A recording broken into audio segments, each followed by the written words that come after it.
Halo, selamat pagi. Assalamualaikum warahmatullahi wabarakatuh. Bagaimana kabar Bapak Ibu semua? Semoga dalam keadaan sehat walafiat dan kita bisa melami hari-hari dengan penuh manfaat, penuh keberkahan. Baik, hari ini akan saya coba berbagi sharing pengetahuannya mengenai penggunaan heuristik V berbasis daring dalam proses pembelajaran buat guru ya. Ya, artinya buat guru karena sebenarnya konsep dasar ini tentunya buat kita yang pendidik ya, di baik guru-guru maupun dosen dan berbagai level pendidikan baik dari mulai SD sampai perguruan tinggi. Karena heuristik ini secara konseptual bisa diimplementasi dalam berbagai level pendidikan.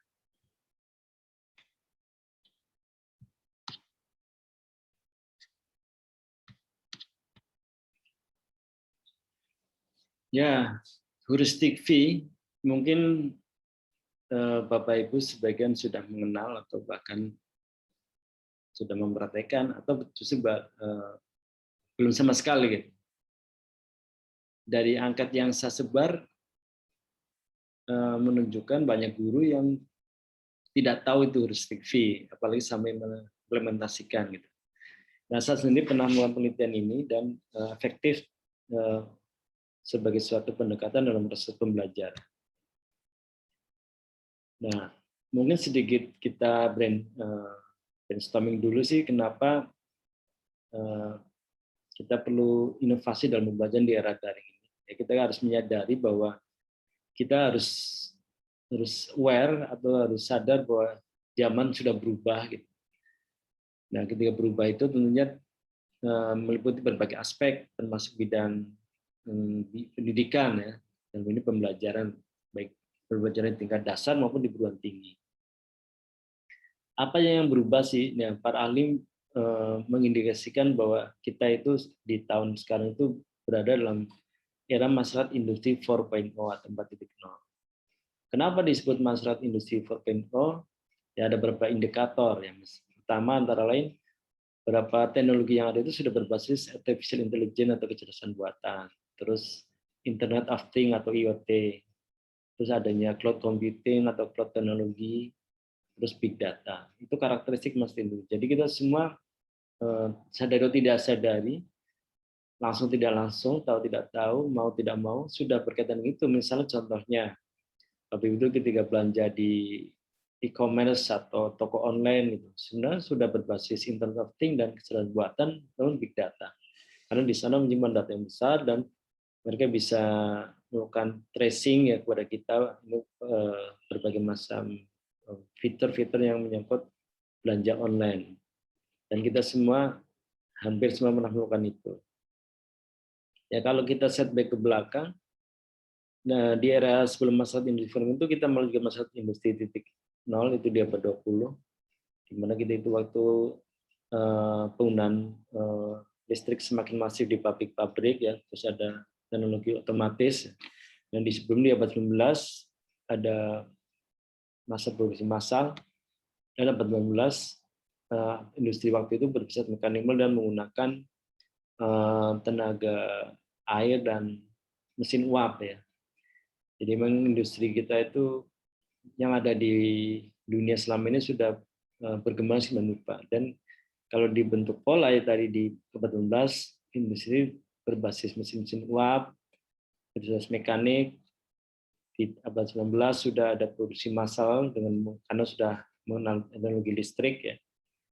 Di abad 20 sudah banyak otomatisasi di pabrik dan menggunakan sudah mulai dikenal dengan teknologi informasi dan komunikasi, dan sekarang kita di era industri 4.0. Karena ini misalnya tadi artificial intelligence, Internet of Things, big data, cloud computing itu sadar tidak sadar sudah masuk berbagai elemen kehidupan termasuk bidang pendidikan. Jadi kita harus menyadari itu, harus tahu itu. Nah, bicara pendidikan, tentunya kita juga tidak lepas dari anak-anak atau siswa atau peserta didik. Nah, kita juga para ahli sosiologi, psikologi coba mengidentifikasi bagaimana sih karakteristik anak-anak sekarang. Nah, anak-anak yang lahir di antara 65 80 ya, yang ada di sekarang itu dikenal dengan generasi X ya. Jadi mungkin kayak kita ini sebenarnya generasi X, kita pernah mengenal internet generasi pertama, mengenal komputer gitu, mengenal operasi sistem DOS dan seterusnya. Nah, generasi Y anak-anak yang lahir di 81 dan 95. Jadi mereka lebih fleksibel, lebih bebas ya. Makanya anak di generasi 81 95 itu banyak sekarang jadi anak-anak pengusaha muda ya, karena mereka lebih bebas, lebih fleksibel gitu.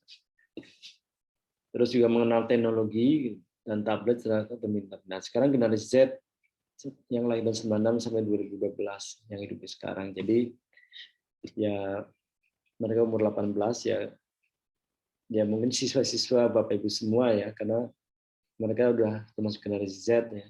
Dan mereka sebenarnya native digital ya, mereka lahir masa kecil sudah mengenal teknologi, sudah multitasking dan sebagainya. Hanya dari karakter mereka berbeda. Nah, generasi Z ini tadi ya sudah mengenal media sosial, YouTube, social gaming dan segala macam. Tentu dari karakteristik mereka sedikit berbeda ketika Bapak Ibu ngajar di generasi-generasi sebelumnya. Karena berbeda tentunya perlu pendekatannya berbeda juga ya. Jangan sampai kita jumut pada suatu kondisi gitu. Kita harus open mind. Nah, di sisi lain juga teknologi informasi dan komunikasi atau dengan bahasa sederhana itu teknologi internet ya. Salah satu produknya internet, bukan jadi teknologi informasi dan komunikasi tidak hanya internet, tapi salah satu indikatornya adalah kehadiran internet. Nah, internet sendiri kita tahu mulai tahun 90-an ya. Mungkin kita generasi yang mengenal pertama datangnya internet ya. Di mana waktu itu berbasis internet itu cuma teks ya. Jadi cuma link satu teks dengan teks lain gitu. Terus di tahun 2000-an sudah dikenal dengan e-commerce ya, yang walaupun masih terbatas.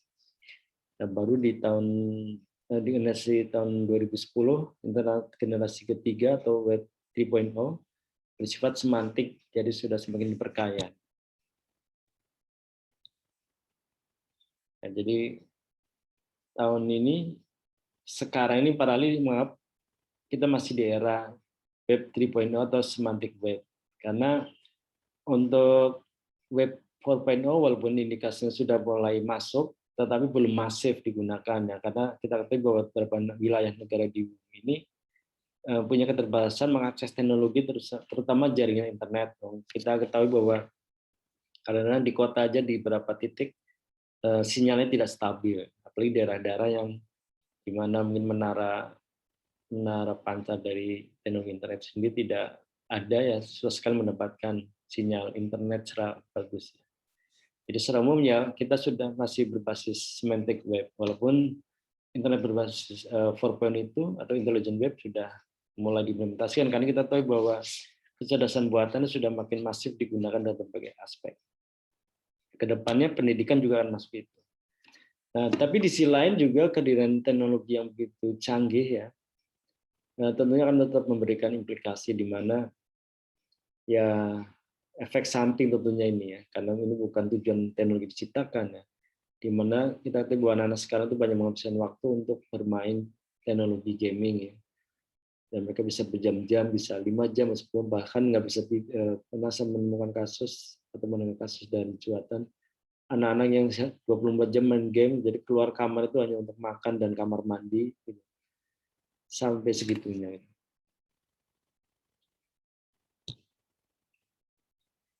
Nah, bicara pembelajaran tentunya ini sudah sangat standar ya. Di situ ada kurikulum, silabus, metode, pendekatan, sumber belajar, dan seterusnya. Sekiranya ini Bapak Ibu guru atau pendidik sudah familiar dengan ini, sudah menguasai ya.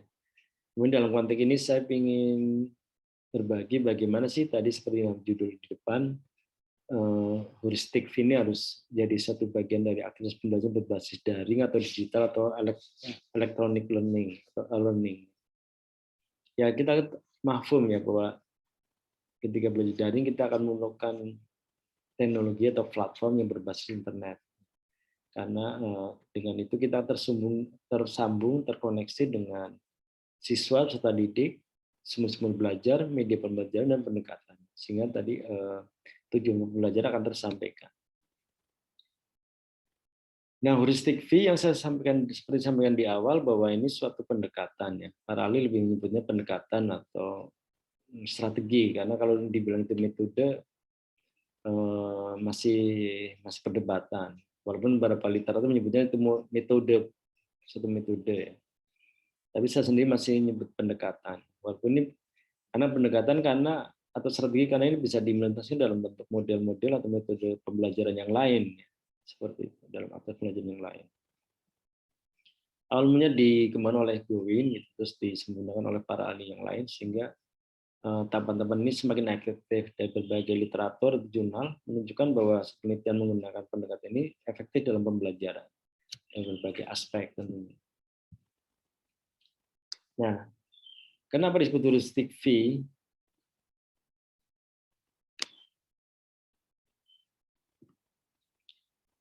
Ya, kalau lihat dari gambarnya ini berpola V, ya, berpola V.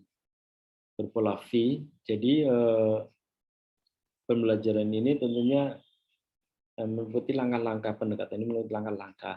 Kalau dilihat dari sini ada 10 langkah yang harus dilakukan oleh siswa ketika melakukan aktivitas pembelajaran dengan pendekatan heuristic view ini. Yang pertama membentuk pertanyaan fokus atau focus question. Jadi ini dengan topiknya, misalnya Bapak Ibu ngajar sejarah, ya bisa aja apa itu candi gitu. Bapak Ibu ngajar ekonomi, apa itu sistem keuangan, apa itu uang gitu. Apa itu uang digital dan seterusnya. Bapak Ibu ngajar agama, bisa aja membuat pertanyaan apa itu wudhu, apa itu sholat. Gitu. Bapak Ibu ngajar biologi, misalnya tentang karyawan hayati, misalnya apa itu hewan gitu. Seperti itu. Nah, karena saya dosen biologi, mungkin saya ini menjelaskan dalam materi biologi ya. Misal pertanyaan fokusnya itu tadi, apa itu hewan gitu. Nah, di sini tahap kedua adalah dasar nilai. Ini menuntut siswa itu menunjukkan kemampuan afektifnya ya, afektif. Saya ulangi lagi, afektif ya. Atau affection di sini misalnya saya tertarik belajar tentang hewan. Saya ingin tahu apa itu hewan. Saya belum tahu, jadi ingin ngerti tentang hewan. Pokoknya sesuatu yang bersifat aktif atau nilai-nilai. Gitu. Nilai-nilai menyangkut tentang pertanyaan fokus tadi. Terus dari situ siswa mencari teori-teori yang mendukung atau yang berkaitan dengan pertanyaan fokus. Jadi misalnya cari teori apa itu hewan di literatur gitu. Nah, setelah teori diuraikan di sini teori-teori, misalnya satu teori mengatakan hewan itu adalah organisme yang multiselular, satu teori bersifat heterotrof dan seterusnya. Kemudian semua berbagai teori yang berkaitan dengan fokus ditulis di sini. Terus setelah mendapatkan berbagai teori terus dibuat dalam satu konsep. Misalnya setelah dapat itu hewan adalah organisme bersifat multiselular dan heterotrof dan seterusnya.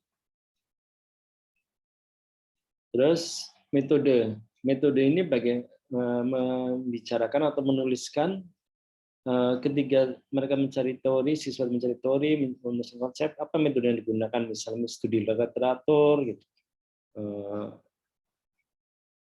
Membaca buku atau diskusi dengan teman, dan seterusnya, metode disampaikan di sini. Nah, implementasi itu menuliskan apa-apa yang dilakukan untuk menjawab. Jadi ini metakognisi ya. Jadi siswa itu menyadari ketika dia belajar itu dengan cara apa gitu. Misalnya tadi pertama dia buka internet atau dia mencari buku, terus di situ berbahasa Inggris, terus menerjemahkan, terus menanyakan kepada teman atau diskusi dengan orang yang dianggap pintar atau dengan kakak tingkat dan seterusnya. Berikutnya adalah mencatat. Jadi apa yang dilakukan itu dicatat, data-data mengenai misalnya buku 1 menyatakan hewan itu begini. Pokoknya langkah-langkah yang dilakukan dari 1-2 itu ditulis di sini. Terus transformasi. Transformasi itu dari semua yang dikerjakan itu diabstrasikan di sini. Misalnya tadi hewan itu apa, gitu. Bagaimana itu konsep tentang hewan dan seterusnya. Nah, klaim pengetahuan itu semacam kesimpulan. Jadi setelah mendapatkan berbagai macam langkah-langkah ini dan pengetahuan dan informasi, membuat suatu kesimpulan hewan adalah bla bla bla. Gitu. Nah, klaim nilai-nilai adalah suatu pernyataan yang bersifat value ya atau afektif ya. Misalnya setelah belajar hewan saya jadi tahu pentingnya hewan dalam kehidupan manusia, pentingnya hewan bagi lingkungan dan seterusnya, bisa value. Jadi memang ini mengembangkan sikap yang positif dalam ini. Jadi dalam positif ini tidak dituntut tentang kognisi aja ya, tapi value, afektif, sikap-sikap, karakteristik siswa itu dibangun di sini. Makanya saya bilang ini bagusnya heuristik V. Kalau kita implementasikan berbasis kurikulum 2013 dan berbasis daring. Ini contohnya. Nah, kenapa ini contohnya penggunaan tulisan tangan? Ya, karena pertama pertimbangan tulis tangan adalah dengan menggunakan tangan siswa itu secara motorik bergerak. Terus yang kedua menghindari aktivitas copy paste ya. Sehingga nanti di sini motorik siswa itu benar-benar dikembangkan gitu. So, kalau copy paste biasanya siswa dari mana terus copy paste berjalan kita seperti dari teman ya, seperti itu. Jadi meminimalisir lah walaupun tidak dihindari. Dengan ditulis tangan dia akan melakukan suatu proses menggerakkan semua organ tubuhnya berdasarkan apa yang diketahui dengan ini. Jadi ada proses belajar yang lebih kuat dibanding menggunakan digital, walaupun secara digital bisa. Jadi dianjurkan pakai tulis tangan. Dan ini penjelasan langkah-langkah tadi. Nah, kelebihan penggunaan listrik dalam era digital itu antara lain mengembangkan kemampuan berpikir tinggi tadi ya, kemudian metakognisi, berpikir analisis, abstraksi dan seterusnya. Banyak proses sumber belajar ya, tadi untuk mendapatkan informasi hewan dari literatur, dari berbagai sumber belajar dia gunakan. Terus secara kinestetik juga dari menulis tangan, secara motorik ini bagus. Terus berkaitan dengan era pembelajaran daring ini, ketika ini dilakukan, guru hanya memberikan arahan sebentar ya. Jadi interaksi guru misal di platform Google Classroom atau Zoom atau Google Meet tidak terlalu banyak sehingga menghindari kelelahan fisik atau kelelahan mata ketika interaksi terlalu lama menghadap internet, menghadap handphone atau tab atau komputer gitu, layar komputer, sehingga kelelahan siswa atau guru ketika berinteraksi belajar dalam era daring ini tidak bisa dihindari gitu, atau dikurangi. Terus juga ya tentunya berkaitan dengan penggunaan data internet ya, sehingga dengan aktivitas mereka secara non internet atau secara luring, jadi dengan hosting ini mereka beraktivitas meninggalkan platform ya, dengan menggunakan kertas, habis itu kertasnya di scan atau di foto untuk dikirim ke email guru. Jadi siswa diarahkan, terus mereka bekerja secara luring. Setelah selesai dengan waktu yang ditentukan oleh kesepakatan guru, mereka mengirim melalui email atau melalui assessment atau mungkin ke grup, terserah guru itu sesuai dengan platform yang memungkinkan ya. Terus guru melakukan assessment, terus mereview assessment, sehingga terus sampai ada proses perbaikan dan peningkatan pengetahuan dan aspek lainnya yang berkaitan dengan pembelajaran. Nah itu saya kira sekian ya, semoga bermanfaat. Kalau ada pertanyaan bisa disampaikan atau bisa melalui komen, nanti akan dijawab. Oke, terima kasih. Selamat pagi. Wassalamualaikum warahmatullahi wabarakatuh.